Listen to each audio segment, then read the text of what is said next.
بسم اللہ الرحمن الرحیم۔ السلام علیکم۔ کیسے ہیں آپ سب لوگ؟ امید ہے ٹھیک ٹھاک ہوں گے، خیریت سے ہوں گے۔ آج بہت ہی کمال کے کچن کے ٹوٹکے لے کر آئی ہوں۔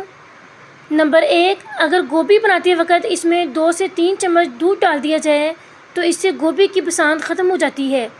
نمبر 2، اگر لوڈ شیڈنگ کی وجہ سے فریج کولنگ صحیح نہیں کر رہی یا پھر کسی اور وجہ سے یا پھر آپ کا فریج خراب ہے، اگر گوشت کو بغیر فریج کے رکھنا چاہ رہے ہیں تو اس کو خراب ہونے سے بچانے کے لیے آپ نے یہ کرنا ہے کہ گوشت میں نمک اور آدھی پیالی پانی ڈال کر آپ نے اس کو ابال لینا ہے اور پھر 24 گھنٹے بعد ایک بار پھر آپ اسے گرم کر لیں۔ اس طرح گوشت آپ فریزر کے بغیر بھی 3 سے 4 دن تک رکھ سکتے ہیں۔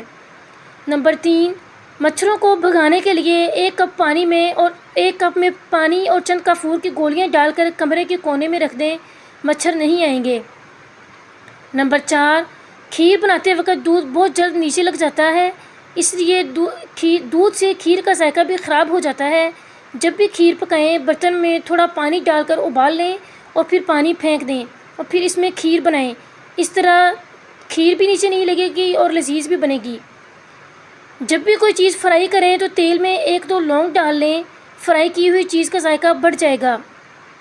شلجم کا کھارا پن دور کرنے کے لیے شلجم میں نمک ڈال کر رکھ دیں اور پھر پکائیں، ذائقہ بہتر ہو جائے گا۔ کچھ لوگ پکانے کے بعد چینی یا گڑ کا استعمال بھی کرتے ہیں تاکہ اس کا کھارا پن دور ہو جائے۔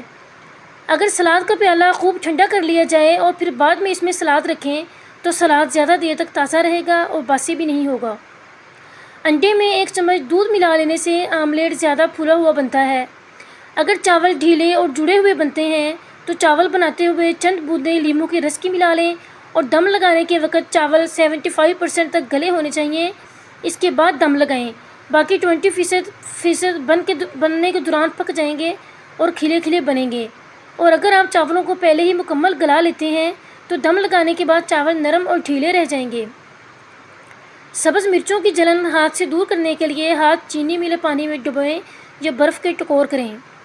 کچن اور سنک کی نالیوں میں روزانہ رات کو کپڑے دھونے والا سوڈا اور تیز گرم پانی ڈال دیا کریں، اس سے نالیاں کبھی بھی بند نہیں ہوں گی۔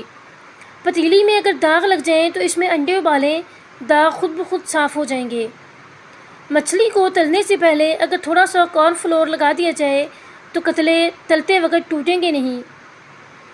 شیشے کی کوئی چیز ٹوٹ جائے تو اس کی کرچیاں اکٹھی کرنا بہت مشکل ہوتا ہے۔ اس کے لیے آپ نے یہ کرنا ہے کہ کوئی اونی کپڑا لے کر گیلا کر لیں اور پھر ان جگہوں پر رکھ دیں جہاں پہ کرچیاں گری ہوئی ہوں۔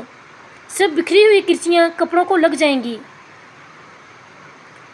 ہرا دھنیا اور پودینہ اگر زیادہ دیر تک تازہ رکھنا ہو تو گلاس میں ٹھنڈا پانی ڈال کر دھنیا اس میں کھڑا کر دیں اور پھر اس کو فریج میں رکھ دیں، کئی دنوں تک تازہ رہے گا۔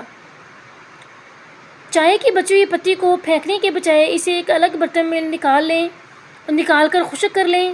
اب اس کو ایک مرمر کے کپڑے میں لگا کر اس سے برتن دھوئیں، برتن چمک اٹھیں گے۔